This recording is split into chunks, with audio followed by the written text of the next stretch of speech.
복이 있는 삶을 살라. 두 번째, 시편 102편 1절에서 14절 말씀. 전편에 이어서 계속됩니다.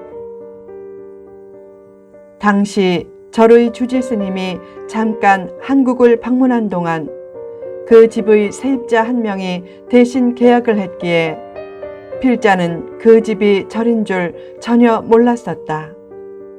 1층은 절로 썼고 2층에 있는 방 3개에서는 각각 집주인 스님과 한 불법 체류자 청년과 줄리아드 음대에 다니는 한 노총각이 살았다.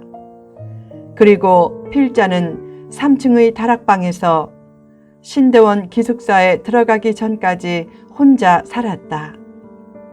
그때부터 거의 매일 기묘한 장면이 펼쳐졌다. 3층의 다락방에서는 매일 기도와 찬송 소리가 울려 퍼졌고 1층의 절에서는 목탁과 연불 소리가 울려 퍼졌다. 누가 더 영성이 탁월한가에 대해 스님과 경쟁하려는 마음은 추호도 없었다. 또한 스님을 전도해 보겠다는 전투적인 마음도 전혀 없었다. 필자도 막된 신학생으로 인식되고 싶지 않았기에 경우를 알고 예의를 지켜서 남의 절에서는 기도와 찬송 소리를 힘써 줄여야 했는데 그때는 너무나 깊은 외로움에 젖어서 저절로 기도와 찬송 소리가 커졌다.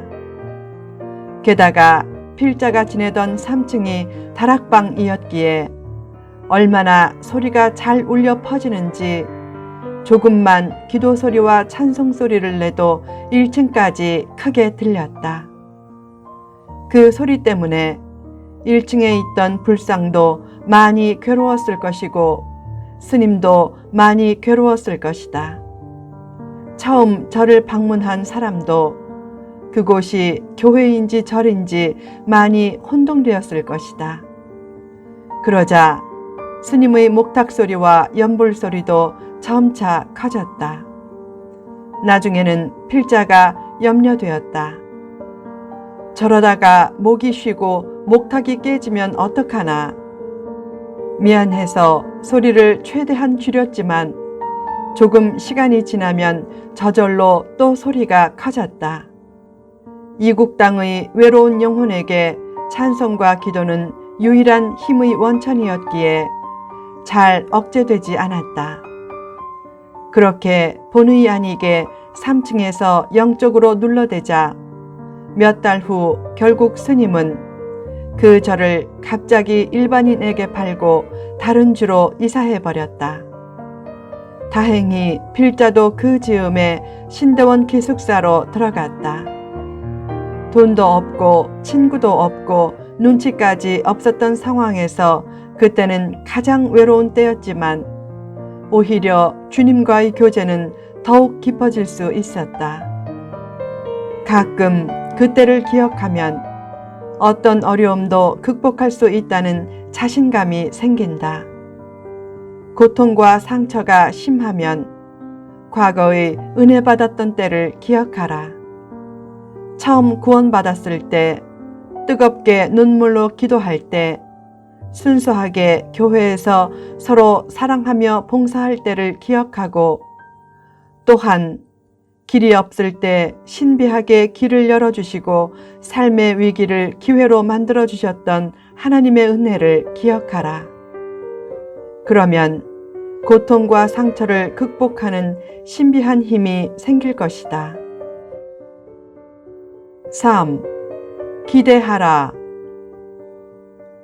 하나님이 지금까지 지켜주셨다 란 뜻을 가진 에벤에셀의 하나님에 대한 기억은 하나님이 앞으로의 필요도 준비해 주실 것이다 란 뜻을 가진 여호와 이레의 하나님에 대한 기대로 발전하게 된다.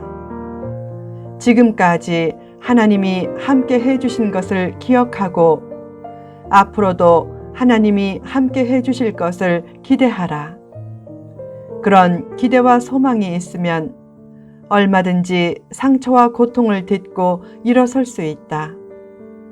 하나님은 외로울 때마다 더 가까이 오셔서 가장 외로운 기간을 가장 풍성한 기간으로 만들어 주실 것이다. 그런 체험이 있으면 힘들고 외로울 때마다 풍성하신 하나님의 은혜를 기대하게 되는데, 하나님은 한 번도 그 기대를 저버리시지 않았다. 하나님이 고난 중에 더 가까이 해주시고 자신과 자신의 후대를 인물로 만드시려고 지금도 준비하고 계신다는 기대와 소망을 가지고 현실의 어려움을 이겨내라.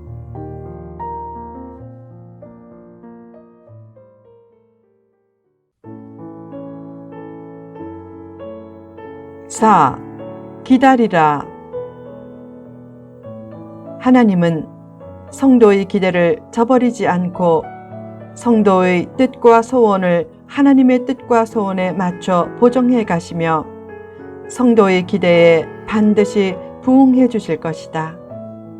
다만 축복의 때와 관련해서는 하나님의 뜻에 온전히 맡기라.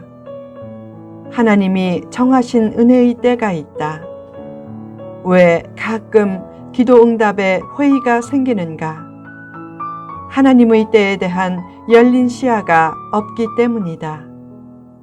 기도는 곧 응답이지만 그 응답은 사람의 때가 아닌 하나님의 때에 주어진다. 그 하나님의 때가 최상의 때임을 믿고 그때까지 기다리라. 하나님의 은혜의 때가 임박한 뚜렷한 전조가 하나 있다. 자아가 깨지고 성령님께 온전히 붙잡혀서 영혼의 찬송과 감사와 눈물과 사랑이 넘치게 되는 모습이다. 그때는 마음이 온유해지면서 비판의 눈보다 긍휼의 눈이 발달하게 된다. 요새 한국 교회를 보면 잘못된 모습이 많이 보인다. 그런 모습에 대한 적확한 비판도 필요하지만 더욱 필요한 것은 한국 교회를 불쌍히 보는 눈과 마음이다. 또한 그런 잘못된 모습들을 반면 교사로 삼아 좋은 교인이 되는데 힘쓰면 언젠가 하나님의 때에 하나님의 넘치는 은혜가 주어질 것이다. 5. 기뻐하라. 고난을 이겨내기 위해 기도하고 기억하고 기대하고 기다리는 삶도 중요하지만 특별히 중요한 자세가 있다. 바로 믿음으로 기다리는 자세다. 믿음으로 기다리면 찬란한 내일에 대한 확신이 커지면서 기쁨이 생긴다. 처음에 시인은 상처와 상실감에 젖어 있었다. 그러나 기도한 후 하나님의 때가 곧 온다는 확신을 가지면서 마음속에 즐거움을 찾았다. 하나님은 기도하고 기억하고 기대하고 기다릴 때 반드시 넘치는 기쁨을 주실 것이다. 내일의 승리를 믿고 기뻐하라. 현실이 힘들어도 너무 실망하지 말라. 최선을 다해 살았다면 하나님이 다 알아주시고 반드시 손해본 것 이상으로 넘치게 보상해 주실 것이다. 사람에 대해서도 너무 실망하지 말라.